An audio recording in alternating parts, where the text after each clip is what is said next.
रहे थे हम, तो फिर आवाज़ आई थी तो बाहर निकल के आए, तो सोचा कुछ बिल्ली फिरती रहती है तो उसने कुछ गिराया होगा। फिर वो बच्चा जाके सो गया। फिर मैंने बोला कुछ गिरा है दोबारा। फिर दोबारा बाहर निकल के आए तो फिर देखने गए अंदर, तो सामने से एक दीवार गिरी छोटी वाली अंदर की, जो कमरा बना था। फिर उस पीछे से पूरी दीवार आई हमारे ऊपर। फिर हम भागते भागते जहाँ तक आए इधर से निकल के, फिर जहाँ से निकल के आए थे पूरे उधर से पूरा गिर गया था पीछे से। तो फिर हमने लड़के को निकाला, इसको, फिर इनके पापा को निकाला था, दोनों खंडे गिर गई थी इनके ऊपर, तो चोट लग गई है इनके सिर में। अब कुछ भी नहीं है सर, हम तो ऐसे ही बैठे हैं, कुछ भी नहीं है व्यवस्था, ना रहने की, ना खाने की, ना पीने की, कुछ भी नहीं है सर। रात भर से ऐसे ही बैठे हैं, पूरी रात हो गई सर, कुछ भी व्यवस्था नहीं सर, कुछ भी नहीं है। अब तो सब नष्ट हो गया सर। हमने मेहनत करते हैं, हम भी करते हैं, मेहनत करके थोड़ा थोड़ा जोड़ा था सर, कुछ भी नहीं बचा है।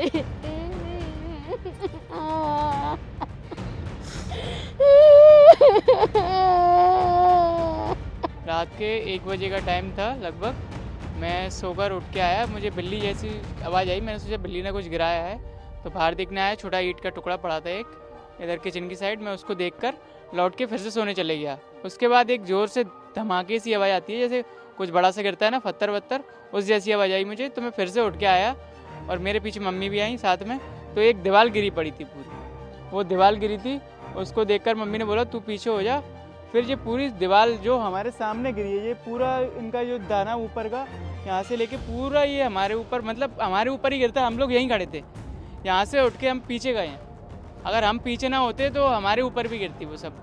और मेरे पापा इसमें घायल हो चुके हैं, उनके सर में चोट और पैर में चोट आई है। और छोटा भैया था, वो भी उसमें अंदर कमरे में था, वो बच गया और मैं भी बच गया, मम्मी भी सुरक्षित है। बस यही। मकान कुछ नहीं है सर, कुछ भी, सब कुछ बिल्कुल बेकार हो चुका है। सब कुछ, रहने की खाने की कुछ व्यवस्था नहीं है, सब कुछ दब चुका है इसमें। कूलर फ्रिज सब कुछ दब चुका है इसमें, अंदर कुछ नहीं बचा हमारे पास। बहुत सारा सामान था, इतना सामान था सर, कम से कम बहुत सामान, जो किचन में सब सामान होता सब था, सिलेंडर, गैस, चूल्हा। क्या? हाँ, दीदी की बहन का शादी का सामान भी रखा था उसमें, जो कुछ टंकी वंकी, उसके बोरे बड़े, नए कपड़े, जो कुछ भी था सर, सब कुछ भरा पड़ा था उसमें। प्रशासन का कोई नहीं आया अभी तक, कोई भी सुनवाई नहीं हुई अभी तक, कोई भी नहीं आया। पापा जी मेरे घायल हैं, उनके सर में चोट आई थी, तो मैं माधव डिस्पेंसरी लेके गया था उनमें रात में, उनके ड्रेसिंग करा के लेके आया, उन डॉक्टर से दवाई लिखवा के लेके आया, ट्यूब लिखवा के लेके आया, वहाँ से उनको लेके आया। फिर मैं कुछ पुलिस वाले अभी आए थे? हाँ, वो अभी आए थे, अभी आके चले गए। अब थाने जाना है, हम लोगों को जाना पड़ेगा।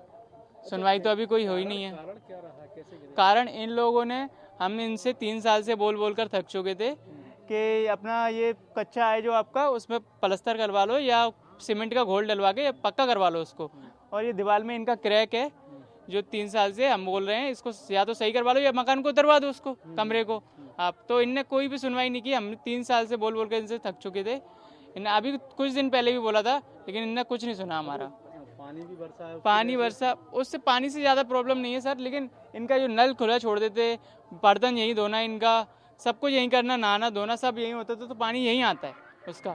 ऊपर वो पाइप डला है, वो पाइप का पानी भी सब निकल के यहीं आता है, पूरा बह के इधर ही आता था हमारे साइड। पूरा उससे ज़मीन खराब हो चुकी थी, उससे दीवार में क्रैक हमारी में आ गए थे। हम नहीं, बरसात से इतना कुछ ज़्यादा नहीं है सर, इन्हीं की वजह से हुआ है वो।